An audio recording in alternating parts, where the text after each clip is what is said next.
네, 안녕하세요. 2월 21일에 인사를 드립니다. 오늘 아침에 인사를 드리지 못하고 저녁에 녹음을 하게 되네요.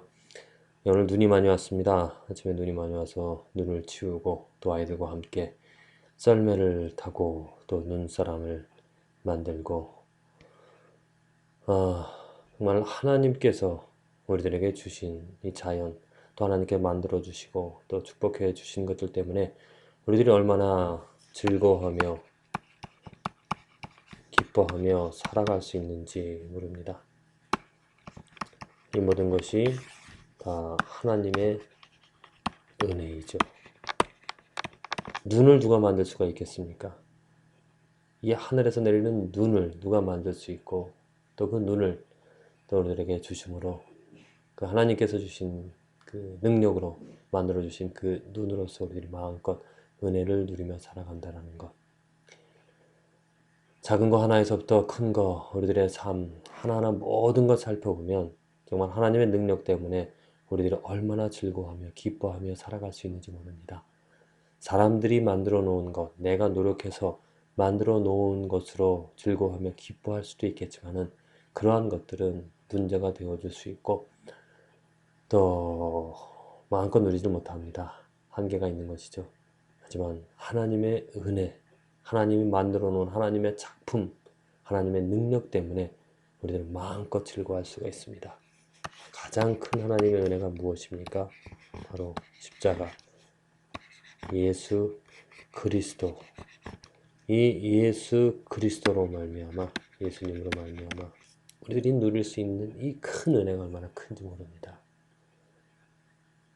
내가 그 예수님을 알게 되어지면 내 마음속에 기쁨이 샘솟듯 넘쳐나옵니다. 내가 무엇을 잘해서 또 내가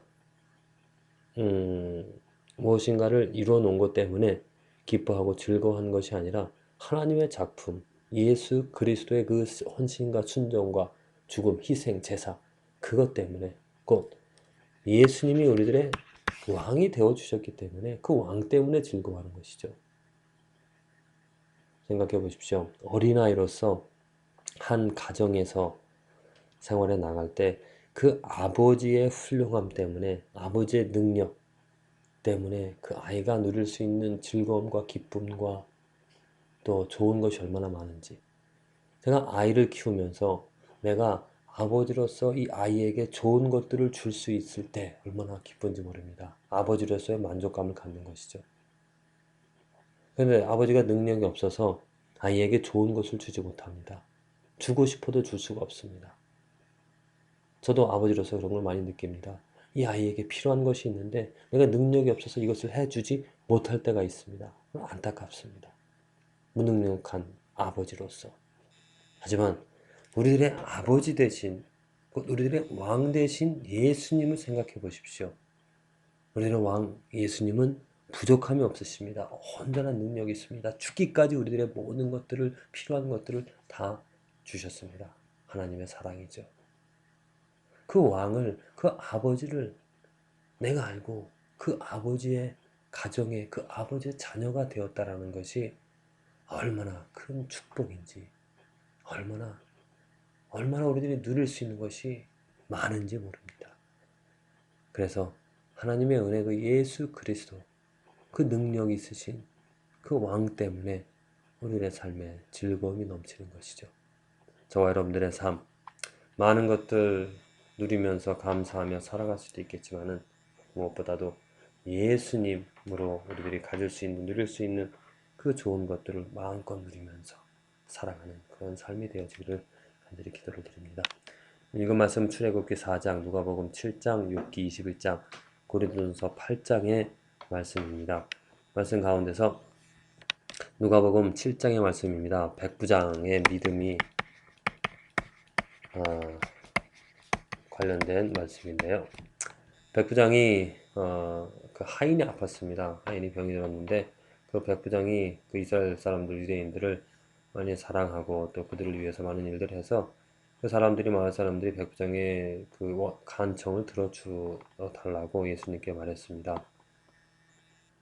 예수님께서 이제 그 집으로 가고 있을 때 백부장이 예수께서 함께 가실 때 이에 그 집이 멀지 아니하여 백부장이 벗들을 보내어 가로되 주여 수고하시지 마옵소서 내 집에 들어오심을 나는 감당치 못하겠나이다. 그러므로 내가 주께 나아가기도 감당치 못할 줄을 알았나이다. 말씀만 하사 내 하인을 낫게 하소서. 14. 내 집에 들어오심을 나는 감당치 못하겠나이다. 저는 이 말씀을 들으면서 참 이렇게 예수님의 가치를 알 수 있는 것이, 알 수 있다는 것이 얼마나 축복인지 모릅니다. 그 예수님이 누구인지 그 가치를 알기 때문에 그 정말 정말 아름다운 거룩한 그 하나님의 아들, 정말 존귀한 그분의 가치를 알기 때문에 아니 주님께서 내 집에 들어오심을 저는 감당치 못하겠습니다. 제발 들어오지 마시고 그냥 말씀만 해주십시오. 말씀만 하세요. 예수님의 권위를 알고 있는 것이죠. 그냥 말씀만 하시면 내 안이 나을 것입니다. 이런 믿음 때문에 예수님께서는 그 백부장의 믿음을 칭찬해 주셨습니다. 그처럼 우리들의 삶에서 정말 큰 축복은 예수님의 가치를 안다는 것입니다. 베드로는 어떻게 예수님의 가치를 알았습니까? 그 배에 찾아오셔서 들어오셔서 그물을 깊은 곳에 던지라고 말하고 그것에 순종하였을 때 그 예수님의 가치를 알았습니다. 이 백부장은 그냥 소식 전에 들은 것만으로 지금 예수님의 가치를 알고 내 집에 들어오심을 나는 감당치 못하겠습니다. 자, 우리는 얼마나 예수님의 가치를 알고 있습니까? 그 가치, 보물, 그 가치를 모르기 때문에 그 가치를 갖고 있어도 전혀 활용할 줄은 모릅니다. 그 예수님 얼마나 아름답고 거룩하고 존귀하고 하나님의 아들임을 그리고 우리들의 그리스도됨을 아는 사람이라면 함부로 예수님의 이름을 망령되이 또 마음대로 할 수가 없죠. 예수님의 가치를 안다면 그 가치 때문에 두려워 떨 수밖에 없습니다. 감격할 수밖에 없습니다. 그래서 날마다 우리들이 열심히 찾고 부르고 구하고 두드려야 될 것은 예수님을 소유하는, 예수님을 아는, 예수님의 가치를 깨달아가는 그러한 삶이 되어져야 되는 것입니다. 왜? 우리들의 본성, 우리들이 갖고 있는 이 습성은 예수님의 가치를 아주 무시합니다. 평가절하를 하고자 하는 것이죠. 알아채지를 못합니다. 평가절하 정도가 아니라 알아채지를 못합니다. 그래서 간절히 하나님을 붙잡는 그런 믿음을 갖게 되어질 때 하나님이 긍휼히 여겨주셔서 우리는 눈을 뜨게 해주시고 귀를 열어주셔서 예수님이 누구인지를 알게 해주십니다. 그 순간 아주 큰 정말 전환점이 인생의 전환점이 되어지는 것이죠. 아, 예수님이 이러한 분이셨구나. 그리고 그 예수님의 가치를 그 절대 아름다운 거룩성을 하나님을 알게 되어졌을 때 아, 예수님 나를 떠나소서 나는 죄인이로소이다. 예수님과 우리와의 관계가 너무나 멀다라는 것, 그 거리를 그 멀어진 것을 알게 되어집니다. 부디 저희들의 삶에서 정말 날마다 예수님의 그 높음을, 거룩함을, 존귀함을, 아름다움을 알게, 그 가치를 알게 되어져서 또 나는 정말 비천한 그 종이라는 것을, 그 차이를 알게 되어서 그 예수님으로 기뻐하고 감사하는 은혜를 누리는 삶이 되어지기를 간절히 기도합니다.